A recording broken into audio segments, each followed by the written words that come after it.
नमस्कार विद्यार्थी मित्रांनो, आता आपण बघत असताना आधुनिक भारताचा इतिहास जो आहे त्या इतिहासाअंतर्गत शिक्षण हा जो काही घटक आहे तो घटक आता आपण बघतोय।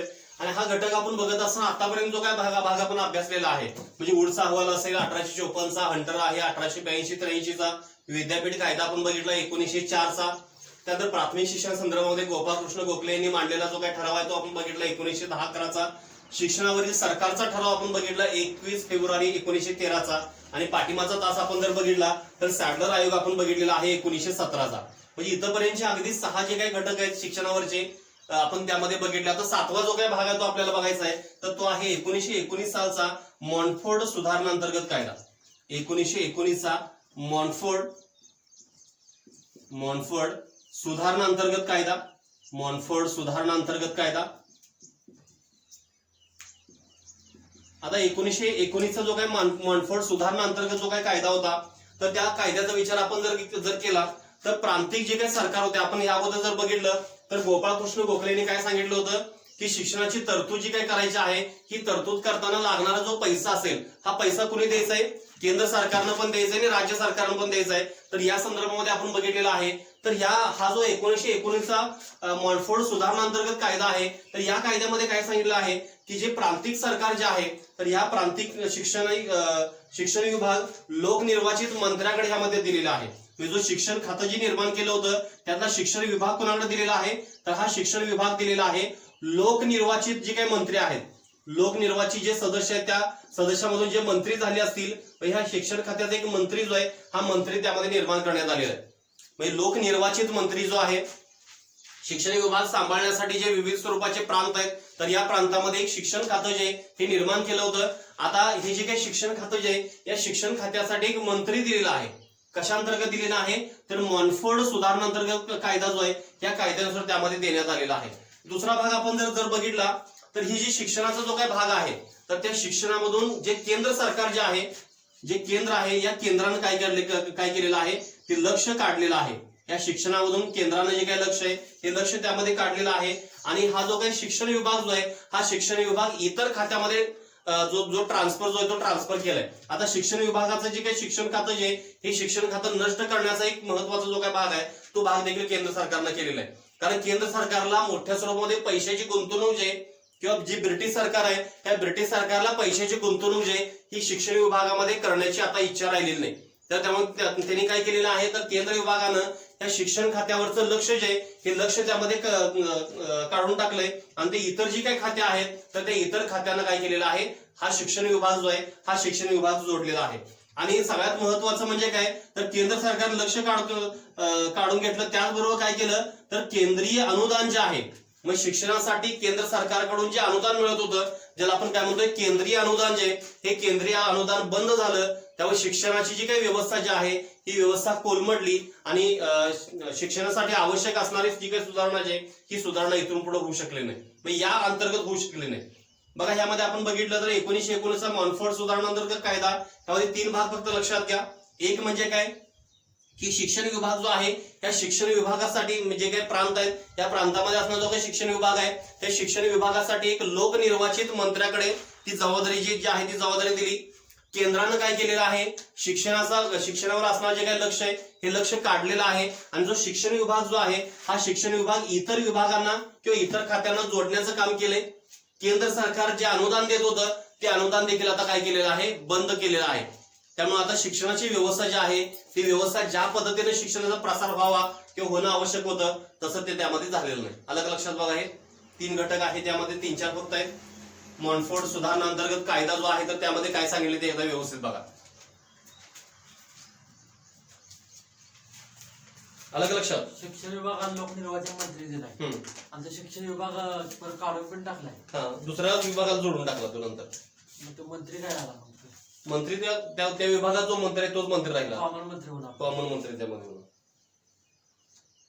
अलग लक्षात मॉन्टफोर्ड सुधारणा अंतर्गत कायदा एक म्हणजे भाग आपण जर बघितला तर प्रांतिक शिक्षण विभाग लोकनिर्वाचित मंत्र्याकडे दिलेलं आहे, केंद्र सरकारनं लक्ष काढलं आणि इतर खात्यांना जोडलंय आणि केंद्रीय अनुदान बंद झालं आणि प्रांतांना अडचण त्यामध्ये निर्माण झाली आणि शिक्षणावरचं लक्ष जे ते लक्ष आता काय केलेलं आहे कमी केलेला आहे. म्हणते ना सर, हम्म. केंद्रानं शिक्षण विभाग वेगळ्या ह्याच्यात जोडलाय, प्रांतात शिक्षण विभाग वेगळा आहे त्याचा. आहे केंद्रानं केंद्रानं तेवढा स्वतः शिक्षण विभाग वेगळा होता, हा तेवढं दुसऱ्या खात्यात दुसऱ्या खात्यानं जोडलेलं आहे. त्यांनी त्याचं लक्ष जे आहे ते लक्ष कमी केलेलं आहे. आणि प्रांताकडे काय शिक्षण वेगळा आहे ते मंत्री आहे त्याचं आहे. मला लक्षात आहे. मॉन्फोर्ड सुधारणा अंतर्गत कायदा हा त्यानंतर त्या पुढचा आपल्याला बघायचा आहे फिलिप हार्टोग समिती.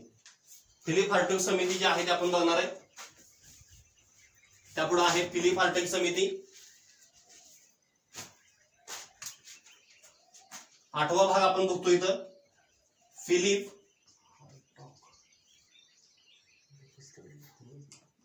हार्टोग समिती. फिलिप हार्टोग समिती जी आहे ती आहे 1929. आता 1919 नंतर 1929 ला आहे फिलिप हार्टोग समिती जी आहे ती आपल्याला बघायचं आहे. आता फिलिप हार्टोग समितीने काही शिफारसी सांगितलेल्या आहेत, तर त्या शिफारसी आपण बघणार आहे. बघा इथपर्यंत आपण जर बघितलं तर 8वा पॉईंटापर्यंत आलेला आहे शिक्षण विभागामध्ये. फिलिप हार्टोग समिती जी आहे या समितीने केलेल्या शिफारशी ज्या आहेत त्या शिफारसी आपण बघणार आहे. त्यातली पहिली शिफारस जी आहे ही पहिली शिफारस त्यांनी काय सांगितली की प्राथमिक जे काही शिक्षण आहे या प्राथमिक शिक्षणाला काय केलेलं आहे तर प्राथमिक शिक्षणाला राष्ट्रीय स्वरूपाचं महत्व जे ही महत्व देणं आवश्यक आहे अशी शिफारस या समितीने केली होती. फिलिप हार्टोग समिती 1929. म्हणजे त्यांची पहिली शिफारस काय होती तर प्राथमिक जे काही शिक्षण आहे या प्राथमिक शिक्षणाला राष्ट्रीय स्वरूपाचा जो काही दर्जा आहे किंवा राष्ट्रीय महत्व जे ती महत्व त्यांनी दिलेलं आहे. दुसरा जर विचार जर केला जे माध्यमिक शिक्षण जे आहे त्या माध्यमिक शिक्षणामध्ये मॅट्रिक जी काही परीक्षा आहे या परीक्षेला महत्व त्यांनी दिलेलं आहे.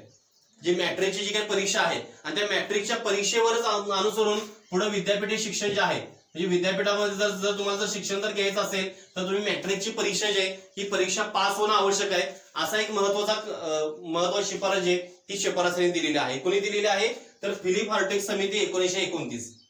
फिलिप हार्टोग समिती 1929 मध्ये काय सांगितलं ती पहिलं म्हणजे काय की प्राथमिक शिक्षण जे आहे या प्राथमिक शिक्षणाला काय केलं राष्ट्रीय स्वरूपाचं महत्व दिलंय. दुसरं म्हणजे काय की माध्यमिक शिक्षण जे आहे त्या माध्यमिक शिक्षणामध्ये मॅट्रिकची परीक्षा जी आहे ती महत्वाची मानलेली आहे. जर विद्यापीठी शिक्षण जर घ्यायचं असेल तर मॅट्रिकची परीक्षा जी आहे ही परीक्षा उत्तीर्ण होणं त्यामध्ये आवश्यक आहे असं त्यामध्ये सांगितलेलं आहे. त्याचबरोबर ही जी काही हार्टोग समिती जी आहे त्या समितीने अनेक महत्वाचं काय सांगितलेलं आहे की जे ग्रामीण भागातील जे काही विद्यार्थी आहेत ग्रामीण भागातील जे काही विद्यार्थी आहेत त्या ग्रामीण भागातील विद्यार्थ्यांनी काय करणं आवश्यक आहे माध्यमिकची मॅट्रिकची परीक्षा दिल्यानंतर विद्यापीठी शिक्षण जे आहे ते न घेता त्यांनी व्यावसायिक शिक्षण घ्यावं असं यांचं मत होतं. विद्यापीठी शिक्षण जे आहे ते शिक्षण त्यांना नको ग्रामीण भागातील विद्यार्थ्यांना, तर त्यांनी काय घेणं आवश्यक आहे कौशल्य विकास स्वरूपाचं शिक्षण असेल किंवा व्यावसायिक शिक्षण जे आहे ते व्यावसायिक शिक्षण घ्यावं असे देखील एक महत्वाची शिफारस जी आहे ती शिफारस या समितीने जी आहे ती केलेली आहे. फिलिप जी काय हार्टोग समिती जी आहे 1929 ची तर त्यांनी काय सांगितलेलं आहे की माध्यमिक शिक्षणामध्ये मॅट्रिकची परीक्षा महत्वाची आहे. मॅट्रिकची परीक्षा जर उत्तीर्ण जर झाला असेल किंवा चांगल्या पद्धतीने जर दिली तर तो विद्यापीठी शिक्षण जे आहे ते शिक्षण त्यामध्ये घेणार आहे. पण ग्रामीण भागांचा विचार जर केला तर ग्रामीण भागामध्ये मॅट्रिकची परीक्षा पास झाल्यानंतर विद्यार्थ्यांनी जी विद्यापीठी जी काही शिक्षण आहे ती शिक्षण न घेता काय घेणं आवश्यक आहे तर त्यामध्ये ग्रामीण भागातील विद्यार्थ्यांनी व्यावसायिक शिक्षण जे आहे ती व्यावसायिक शिक्षण किंवा ज्याला आपण काय म्हणतोय औद्योगिक शिक्षण जे आहे ते औद्योगिक शिक्षण घेणं आवश्यक आहे. व्यावसायिक शिक्षण असेल किंवा औद्योगिक शिक्षण जे आहे तर ते औद्योगिक शिक्षण घेणं आवश्यक आहे अशी देखील एक महत्वाची शिफारस आहे. आणि त्याचबरोबर ही जी काही समिती आहे त्या समितीने काय सांगितलं की जे शिक्षणाचा जो काही प्रसार जो आहे किंवा शिक्षण आता आवश्यक केलेलं आहे ऐच्छिक किंवा ऐच्छिक शिक्षण असू नये, आवश्यक असावं, सक्तीचं असावं, मोफत असावं या स्वरूपाच्या केलेल्या ह्या अगोदर देखील तरतुदी केलेल्या आहेत. तर असं न करता हे शिक्षण जे आहे ते आवश्यक असेल किंवा सक्तीचं आपण ज्याला म्हणतोय ती सक्तीचं असेल किंवा शिक्षणामध्ये घाईनं कुठल्याही स्वरूपाची सुधारणा जी ती सुधारणा करू नये असं देखील यांचं मत आहे. म्हणजे शिक्षणाची व्यवस्था करत असताना सक्तीचं किंवा आवश्यक शिक्षण असेल किंवा त्या शिक्षणामध्ये घाई गडबडीनं केलेला बदल असेल तर अशा स्वरूपाचा बदल न करता एक चांगली स्वरूपाची संरचना ठरवावी आणि एक चांगल्या प्रकारे त्यामध्ये सुधारणा घडवून आणावी की जेणेकरून शिक्षण खरोखरच सर्वसामान्यांसाठी उपयुक्त होईल. म्हणजे शिक्षणाची व्यवस्था करताना हे शिक्षण आवश्यक आणि सक्तीचं लगेच करू नये, एक त्याला टप्प्याटप्प्यानं करावं आणि घाई गडबडीने कुठलाही शिक्षणामध्ये सुधारणा जी आहे ती सुधारणा करू नये असे देखील एक महत्वाचे त्यांनी सांगितलेले आहे.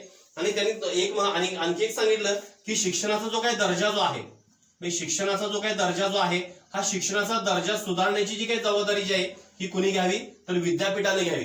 जे काही विद्यापीठ जे आहे त्या विद्यापीठाने शिक्षणाचा जो काही दर्जा जो आहे हा दर्जा सुधारण्यासाठी मदत करावी की जेणेकरून सर्वसामान्यांसाठी शिक्षणाची एक चांगली व्यवस्था जी आहे ही समाजामध्ये आपण निर्माण करू शकतोय. तर अशा स्वरूपाच्या ज्या काही तरतुदी आहेत ही तरतुदी त्यामध्ये दिलेल्या आहेत. फिलिप हॉर्टेक समितीनं 1929ला बघा 4-5 महत्वाच्या आहेत.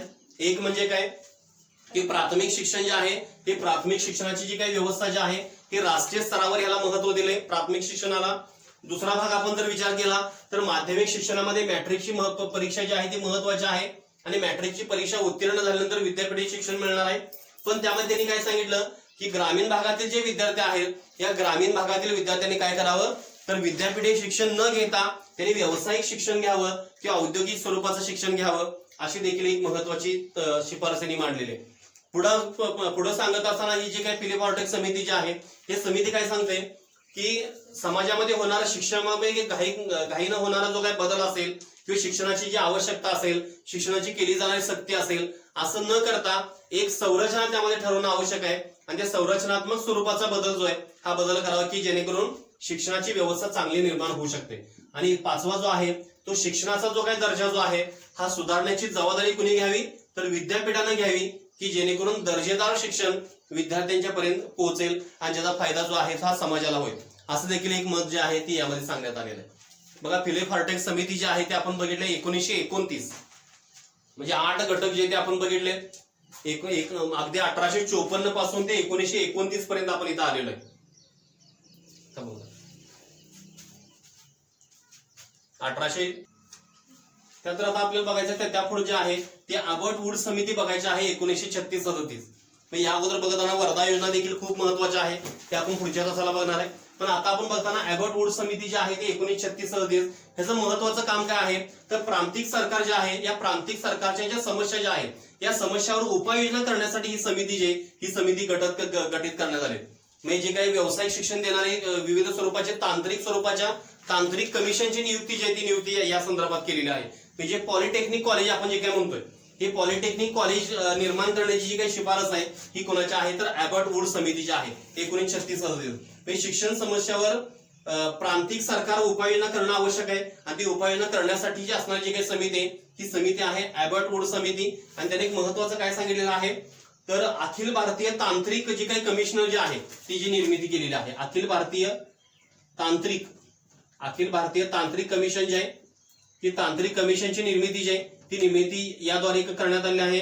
आणि याद्वारेच काय केलेलं आहे तर पॉलिटेक्निक कॉलेज जे आहे या पॉलिटेक्निक कॉलेजची निर्मिती किंवा पॉलिटेक्निक ज्या काही शाळा असतील किंवा महाविद्यालय असतील विद्यापीठ शिक्षण जे आहे तर अशा ठिकाणी देखील पॉलिटेक्निकचा जो काही समावेश आहे हा समावेश असा तांत्रिक शिक्षणाचा जो काही समावेश आहे आता डिप्लोमा जे काही कॉलेज आहे त्याला आपण काय म्हणतो पॉलिटेक्निक कॉलेज म्हणतो की त्यामध्ये काय केलं जातं तर विविध स्वरूपाचं तांत्रिक जे काही ज्ञान आहे ते ज्ञान दिलं जातं.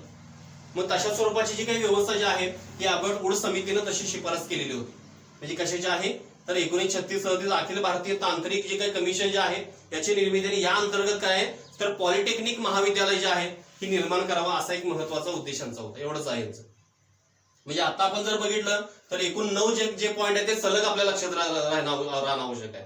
एकूण 9 जे आहेत म्हणजे वूड असेल हंटर असेल विद्यापीठ आयोग असेल प्राथमिक जो काही कायदा असेल शिक्षणावरील सरकारचा ठराव आहे सॅडलर आयोग आहे 1919चा मॉन्फोर्ड सुधारणा अंतर्गत कायदा आहे फिलिप हॉर्टेक समिती आहे 1929ची आणि अबर्ट वूड समिती जी आहे ती 1936-37ची.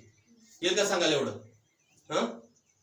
म्हणजे एक वूड पासून ते खालीपर्यंत म्हणजे आपण जर बघितलं तर पहिल्यांदा सांगा आता हे पुस्तक मग सांगायला बघा यामध्ये मी हे सगळं आतापर्यंत आपण जे काही 9 पॉईंट आपण बघितले हे 9 पॉईंट तुम्ही मला काय करायचे सांगायचे आहे. बघा सुरुवातीला पहिला जो आहे पहिला काय आहे वूडचा अहवाल. कधी वूडचा अहवाल 1854 म्हणजे पहिला जो वूडचा अहवाल आहे तो कधी 1854 आहे. पुढे वूडचा अहवाल नंतर काय हंटर आयोग आहे. कधी हंटर आयोग आहे 1882-83 ला हंटर आयोग आहे. तिसरा काय हंटर आयोग नंतर विद्यापीठ कायदा कधीचा आहे 1904चा आहे. तर त्या विद्यापीठ कायद्यासाठी एक समिती स्थापन केली होती. कुठली समिती होती ती समिती किंवा आयोग स्थापन केला होता कुणाच्या अध्यक्षतेखाली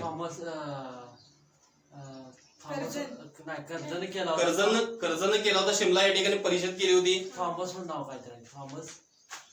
बरं ठीक आहे. त्यानंतर विद्यापीठ नंतर त्या पुढे काय चौथा प्राथमिक शिक्षणाच्या संदर्भात जो ठराव केलेला आहे कुणी केलाय तो गोपाळकृष्ण गोखले. कधी आहे तो 18 मार्च 1910. 1910-11 दरम्यान आहे तो. 1910-11 बरोबर 100 वर्षानंतर काय केलेला आहे आरटीचा ऍक्ट आणलेला आहे. कुणी आणलाय डॉक्टर मनमोहन सिंग यांनी आणलेला होता. त्यानंतर प्राथमिक शिक्षणानंतर काय बघा शिक्षणासंबंधी सरकारचा जो काय ठराव आहे तो आहे शिक्षणासंबंधी सरकारचा ठराव सार्वजनिक शिक्षण संबंधी 21 फेब्रुवारी 1913. 1913 ला आहे. शिक्षणासंबंधी 1913. त्यानंतर सॅडलर आयोग आहे. त्यानंतर सॅडलर आयोग कधीचा आहे तर सॅडलर आहे 1917चा. सॅडलर नंतर मॉन्टफोर्ड कधीचा 1929 चा आहे.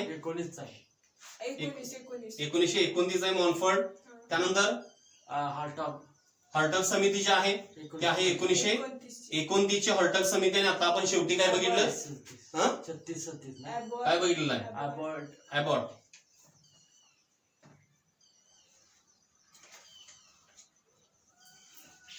कधी आहे 1936-37. मग इथपर्यंत जो काय भाग आहे तो भाग आपण पाहिलाय. शिक्षणावर असणाऱ्या सगळ्यात महत्वाची समिती जी आहे किंवा महत्वाची शिफारस आपण जर बघितली तर वर्धा समिती जी आहे तर ती आपल्याला वर्धा योजना आपण ज्याला म्हणतोय तर ती वर्धा योजना आपण काय करणार आहे तर उद्याचा जो काय तास आहे त्या उद्या तासाला आपण काय करतोय वर्धा योजना जी आहे ती आपण बघणार आहे. ओके. एवढं फक्त व्यवस्थित अभ्यास करून ठेवा. उद्याने आपण ते बघूया व्यवस्थित. ठीक.